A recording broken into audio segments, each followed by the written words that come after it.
Finding Calm in the Chaos. I am Denise Sith, and this is my podcast.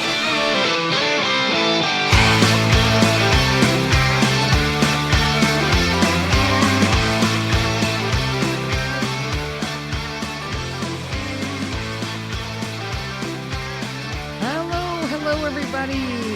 Happy Wednesday. You're listening to Finding Calm in the Chaos.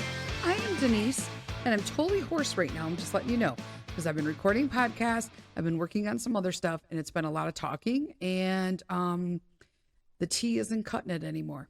So today we are talking about, it's 2024. We're in April. We're in mid-April at this point, right? So let's talk about goals, because we all have them. We should all have them, but they also should be like attainable goals.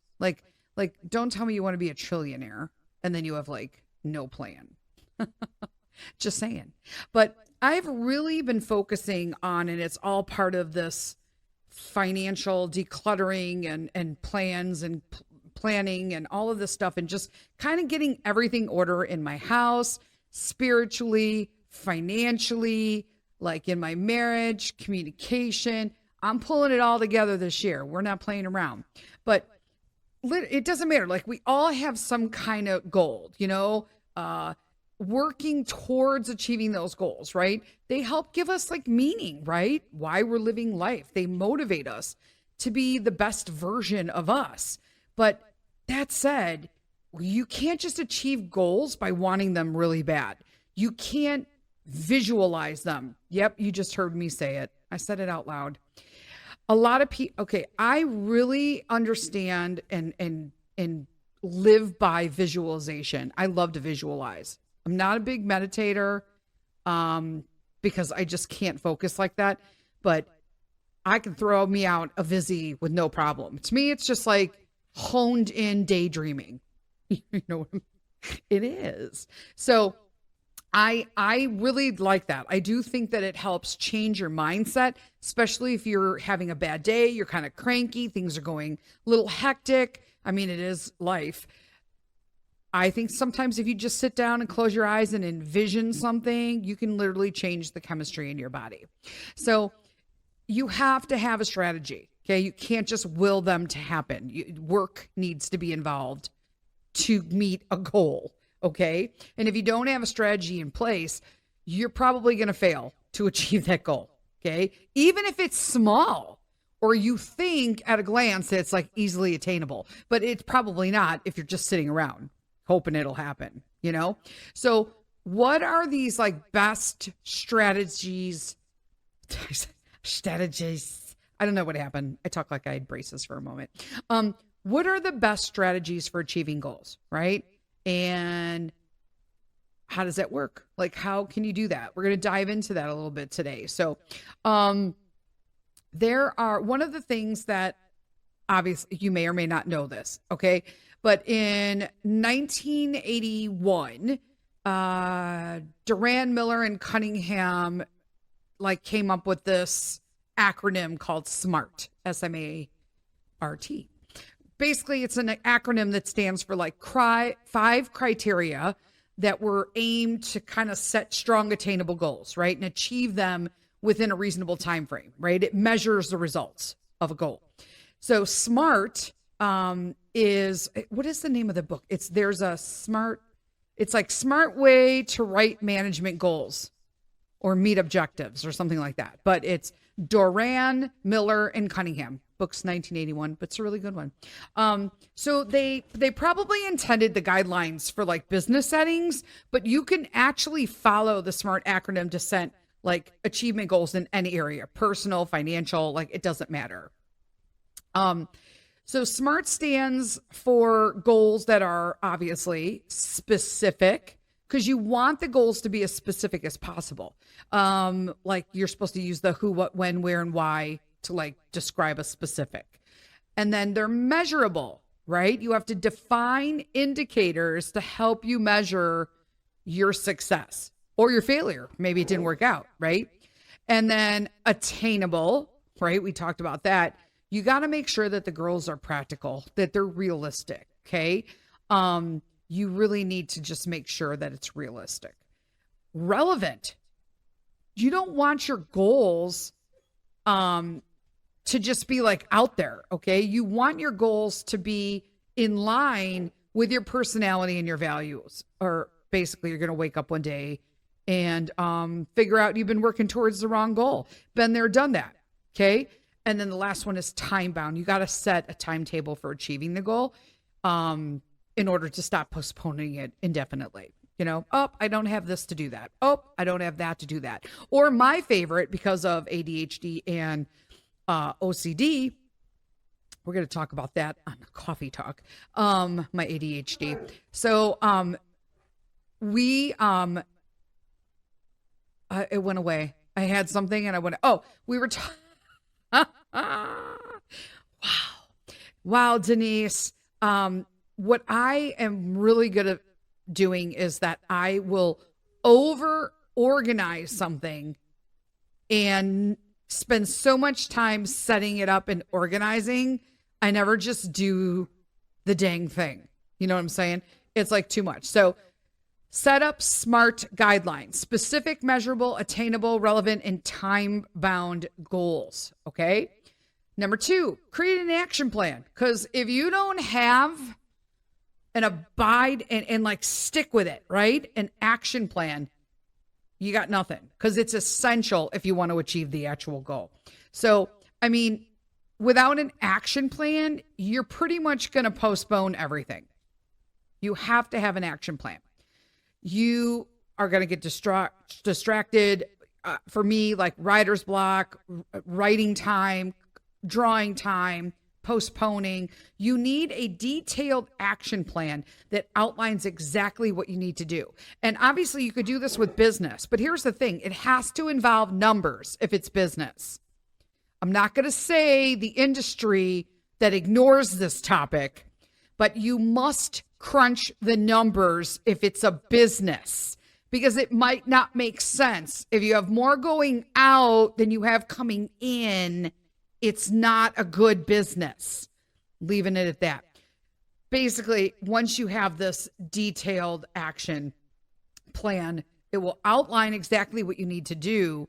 It'll be easier to follow through with the goal. Okay. Your brain's not going to be overwhelmed by the effort it takes to do all this stuff, because you have a concrete plan in action that you're going to follow every day, day in, day out. You got this, right?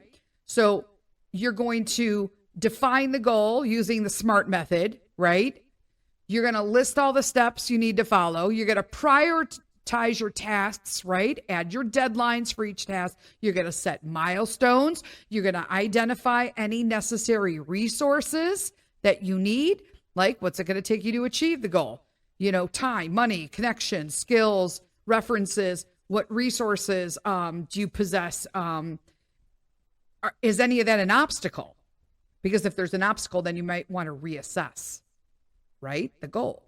Monitor, evaluate, update. Once you start actually working on the action plan, you may notice that like you're off, right? Milestones, resources, right? Something like that. You don't worry about that, right? No one can predict the future, but just know that if it happens, you just have to readjust your plans accordingly. It just works as simple as that. So there's that. Action plan. Number 3, breaking bad habits. Okay. So this is me pulling all-nighters when I need to do deep work and I end up looking like a zombie. Okay. The next day. Right. If you're like into partying still, because I don't know, there are young people who listen to this or people who are still into partying. I'm not, but you might be, and that's okay. That's you. But if your partying life or any other things are getting in the habit, I call it recreational stuff. If your recreational stuff is taking over the time that you would normally put in plan to do an action plan based on a goal that you want to achieve, but you can't understand why you can't achieve this goal, but you're still Netflix and binging and going out partying and hitting up the clubs, and you got time to play, 8 hours of PS2 all night or Xbox or whatever, pick your gaming console of choice, then you probably need to break that bad habit, right?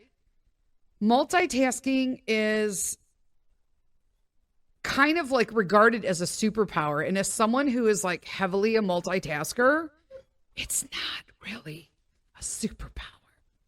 I'm just letting you know. Just so you know, it's not. Because, and know that no matter what your bad habits are, it's important to work hard on fighting them if you want to achieve your goals. Because a habit is a habit, whether it's bad or good. You just need to identify the bad habit and then replace it with a good habit. I'm sorry, I don't know if anybody heard that update on my computer, but there it is. I don't care anymore. Buster's like having a hissy fit over here. My alarms are going off. It's like, whatever. I'm just talking. We're talking about goals today, dang it. But just become aware of your bad habits. And if you write them down, it will help so that you know what to concentrate on. Visualize yourself overcoming the tempting situations. Replace the bad ones with healthy ones. Identify your triggers and ask friends for help if you can. Like, I really will tell my friends always to hold myself accountable. And I tell you guys too, that I will just state what I'm doing so that I'm either going to be on it. At least I'm holding myself accountable. Somebody's going to help it out, right? But please know that, breaking bad habits is easier said than done. Most bad habits we've had for a very long time. So it's not going to take like overnight to figure it. You're not going to be like, you know what, Denise, you spent a lot of time talking about, doing 900 different projects when you could just like drop the other, 899 that are not necessary at this particular moment and get the one done you need to be, period. Just talk yourself in. Just talk it out. Number 4, work on your self-discipline. This self-discipline is what makes the difference between an achiever and a dreamer. You can talk about it, write about it, read about it, dream about it. But if you're not doing anything about it, it's nothing. Think about that. Einstein said genius is 1% talent and 99% hard work. Ain't nobody going to disagree with that. Let's be honest.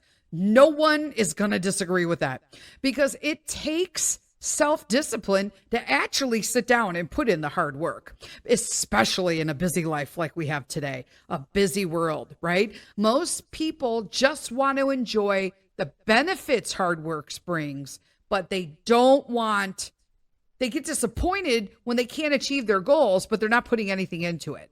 So for a self-disciplined person, nothing seems important, right? For someone who doesn't have discipline or lacks it, right? They're not, as self-disciplined as like someone else.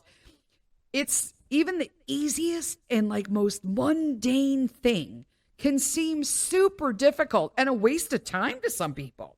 They may have big goals, but they actually lack the oomph to sit down and work for them. And you can improve your self-discipline, but you have to, incorporate healthy habits in your life every day. One of the ones I do is I wake up and I start my day early. So I don't go to bed till about midnight, 1:00. It's just my routine. I'm trying to do 11 to midnight now because I figure an hour at a time, little by little, I'll create some structure and my body will get used to it. But I do get up about 6:30, regardless of what time I went to bed. So waking up and starting your day early, I don't sit in bed and be like, I didn't go to bed till late, so I'm going to stay up. I'm going to just stay here and lay for another half an hour. Nope. I just get up. I set my bed. I do what I got to do, my devotionals or whatnot in the morning. I get ready. I come downstairs. I open up the house. I feed the dogs. I get Pete ready. Like we start homeschooling. I'm just at it, right? Eating healthy and exercising regularly. This is mine. Now I got the eating healthy. Down. But I need to exercise regularly. I make so many excuses about not having time. Or when I have time, welcome to autoimmune world, I usually feel like poop or my ankles are too swollen to fit into my Peloton shoes, so I can't ride the bike that day, or my back hurts, or I can't close my hands, so I have to do like my arm exercises without the weights, but I really wanted to do the weights. So then I'll go, well, why am I doing it then? If I'm not doing the weights, I'll just skip it till I can close my hand. Like it's just, That is my vice. That one right there is my big issue. Sleep routine, we talked about that. I'm really like structuring myself. Now, also, it could be just the opposite. A lot of people don't need 8 hours of sleep. I do not. I have functioned on 2 hours of sleep a night. I don't know how healthy that is for everybody, but I also know that if you're sleeping 9 to 10 hours a night, you probably don't need that. That is just the opposite problem, right? And work a set number of hours daily. Don't just sit around. I used to do this when I was in that certain industry I'm not going to talk about, where you work all day and talk about how you're working all day, but you're working from home and you can't even not take a picture without everything involves work. It's like, I'm on vacation. Look, I'm working. No, that's BS. Work a set number of hours daily. I spend 40 minutes is my limit on social media right now. I got to get all my work done then. I know that on my calendar, I record podcasts between this such and such time on these days. And that's when I record. I don't go over it. And if I go under it, sweet. Bonus time to do something else, some personal reading or something. So we're going to take a quick break. We got more we have to go to. We got 12 of these and we're only on 5 going into 5. So quick break for an endorsement and we'll be right back.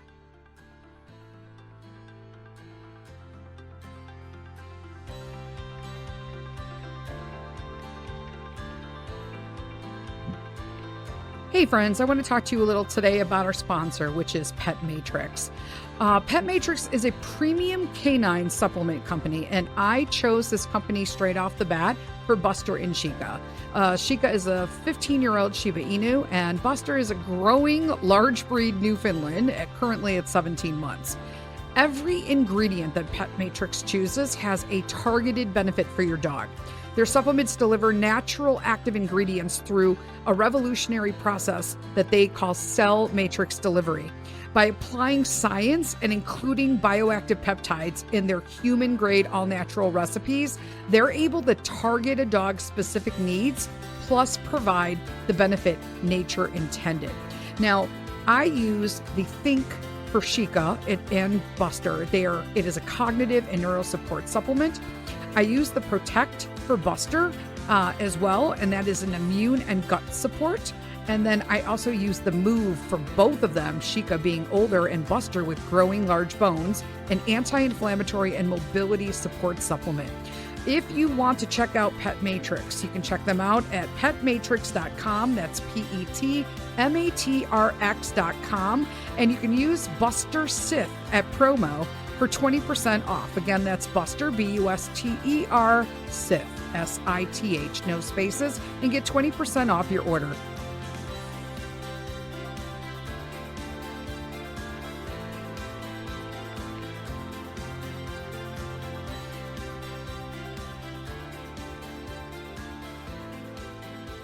Yeah, I'm back. I sniffed coming in.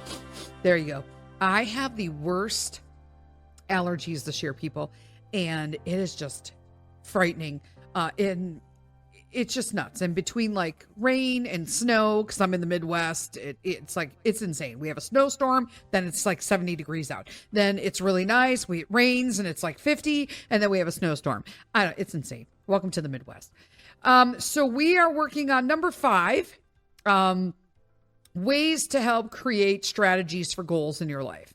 Okay. Number 5 is eliminate distractions. Because let's be honest, this is arguably the number 1 enemy of productivity and progress, right? The world is filled with distractions, man. Social media, emails, kids, husbands, pets. It's everything. Okay.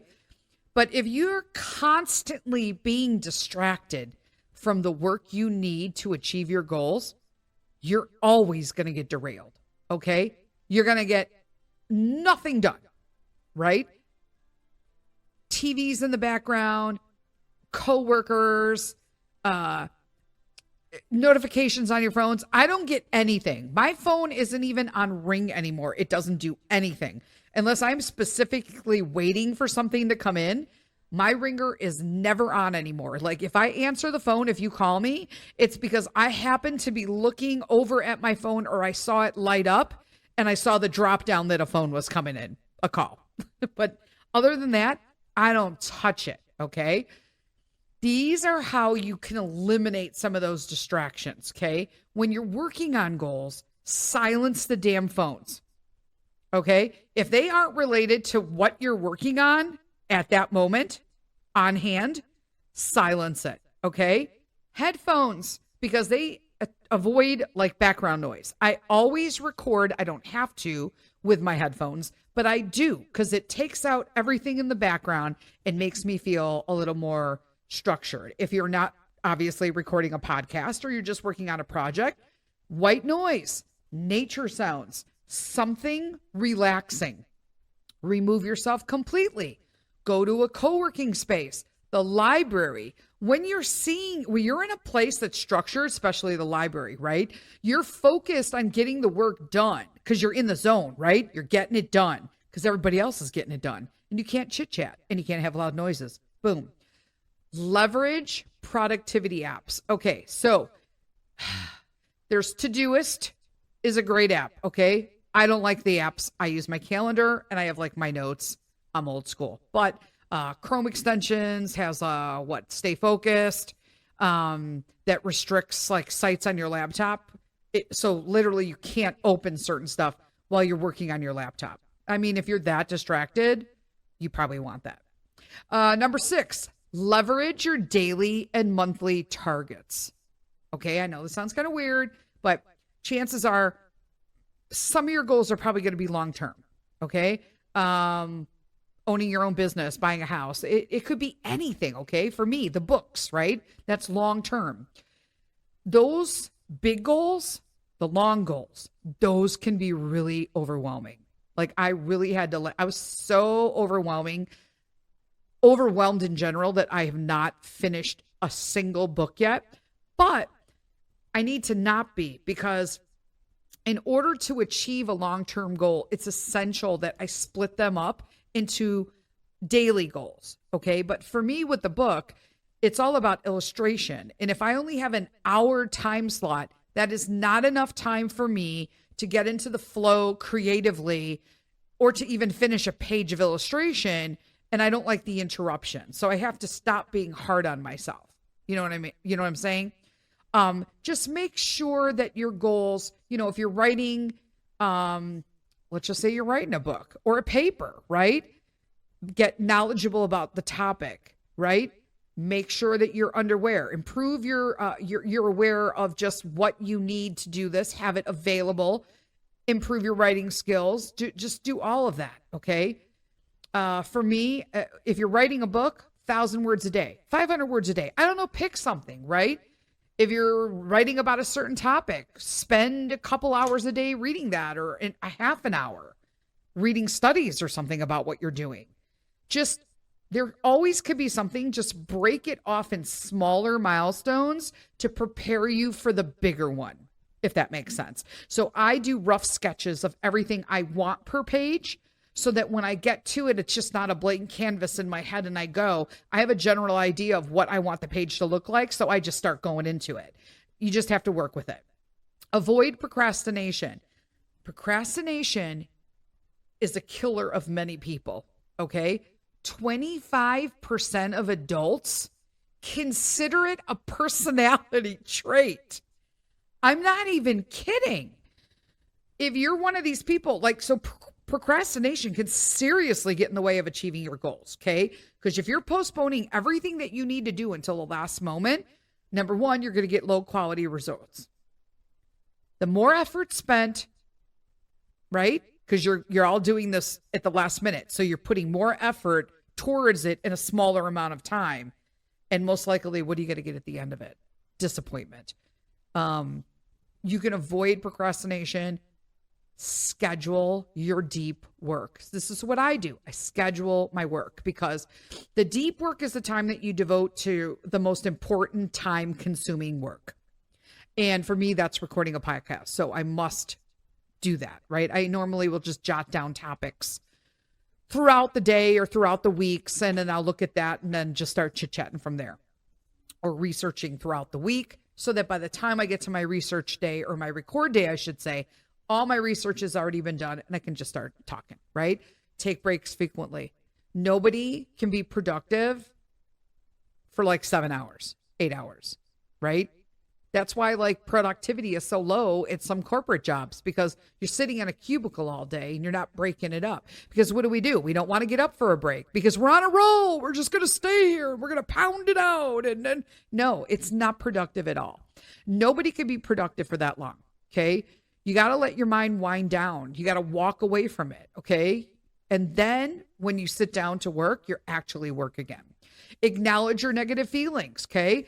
A lot of people have feelings of fear, anxiety, frustration. Those things all contribute to procrastination. And hone your organizational skills. The more organized you are, but don't get overly organized, like I just said earlier, the more effectively that you can get your tasks done and meet like your deadlines will highly depend on how organized you were. Like, don't just take like a year's worth of research. You didn't even put it out into any kind of outline and then think you're going to throw together a paper. It's not going to happen. Anticipate obstacles. The more you're able to identify possible obstacles to your goals, I guess, the easier it's going to be for you to tackle them and overcome them, right? Brainstorm all the obstacles, categorize, no control, influence, direct control, and then put them out. Sometimes you're going to have to get rid of them. If you have no control over something, why are you even bothering with it? Move it over, right? Remove obstacles that you have no control over. It's not worth it. Prioritize like direct control, because those you could do, right? You have everything under control, you do it and you get it done, right? Easiest to address. Boom. And develop an action plan to address each obstacle. So I would put like, for me, I do no control, the direct control, like everything I've got, and influence. Influence, I just kind of like, I try to figure out, like, if I have some influence, prioritize them based on the impact of the goal of the direct control goal. That makes sense. 9, seeking out inspiration. This really, really helps. When you want to achieve like a long-term goal, it's not common to get discouraged every now and then. You should really, really want to do this because you're seeking out inspiration. If you're not seeking out inspiration, how are you even having this as a long-term goal, right? You have all of these things that are going on. You want to make sure that your discouragement doesn't become a reason that you quit your goals. You have to seek out daily doses of inspiration, whether or not that's TED Talk, I don't know, podcasts, reading from other people, anything, even talking to people, maybe in the field, all of that. But you do need to think about what motivates you and find a source of inspiration that meets your needs. So just reiterating, you want to think about what motivates you, basically, and find a source of inspiration for you for that subject matter. Number 10, track your progress. Okay, this is really nice because it allows me to see the progress that I've made, obviously. And when you're tracking your progress systematically, you're going to be much more likely to achieve the goal, okay? When you are tracking the progress, you're able to evaluate how the plan is doing, how effectively you're addressing the obstacles, whether you need to readjust, to pivot, what you need to do, right? Time frame, whatever that happens. Tracking your progress is easy. So that is where SMART comes in, okay? Doing the SMART, the goal setting method that we talked about at the beginning of the podcast, because when you have that detailed action plan in place with using the SMART goal setting method, you have measurable, realistic goals, and you're setting up a system to track the progress much more easily than if your goal is just like, oh yeah, one day I'm just going to have a ton of money. A ton of money doing what? Doing how? What's your market? Who is going to use this? Is it a consumable? That kind of thing, right? So, number 11, manage your time effectively. So I struggle with this in opposite ways. As I had mentioned earlier, I over organize to before I start. But in all honesty, if you're going to achieve a goal, time can be your ally, but it can also be your enemy. It all depends on how you manage it, folks. Okay. If you are prone to mismanaging your time, or you waste time, or you're a procrastinator, or you're an over planner, right? An organizer, you're going to feel like there will never be enough time to achieve your goals. And you know, when you have strong management skills, right? On one hand, you're likely to even have time to spare at the end of each day. And that's what I've really started working on, because I also don't want to be in the business of being busy. And I've talked about that in the past on this podcast. It might have been last year. I'm not even sure, but it's the business of being busy if you want to listen to it. A lot of us use that as a distraction method, making ourselves basically your business is being busy so you can avoid having to do stuff. Okay. But time management is easier said than done. You have to do it in order to do it effectively, is what I should say. You have to have some sort of time management system in place. Okay. So there's like the quadrant system. So I sort of do this, but I kind of have like my own variation. The quadrant system is when you have like 4 boxes. Okay. And you use the 4 boxes as like basically the importance of the tasks that you need to do. Important, urgent, right? Important but not urgent, urgent but not important, or not urgent or not important, like just miscellaneous stuff, right? So it just helps give that. Or you can just kind of find a time management skill, YouTube it. There's tons of stuff. People have podcasts. Anything that will help you achieve your goal is not a waste of time. 12, hold yourself accountable. This is the last one, but it's certainly not the smallest one and almost the most important one. You have to be able to hold yourself accountable if you want to achieve your goals. And this means that you have to accept failure now and then. And that's hard. Facing setbacks, right? You just got to understand it happens. Same thing happened with my book. I do not have the time creatively to consistently in a row during the day to illustrate like I want to. And on the weekends, it's my family time. So I don't want to give that up. And I'm already, up all night doing other things that I didn't have time to do during the day. And I don't want to be in the business of being busy. So once Peter goes to school full time, I will have that day broken up. I'll have a day now to dedicate towards that. I've already planned for all this. I don't want to waste that time. I want to hold myself accountable by having it all in place now so that when the fall comes and he starts school, boom, I'm ready to go. So holding yourself accountable is an important mindset that you need to incorporate into your life. It will make everything that we talked about, all of the strategies today, it will make all of them tangible. Because in the long run, accountability is what sets action apart from mere dreams and talk. Right? We're not going to think about it. We're going to do it. All right. Until next week, lead with kindness. Bye.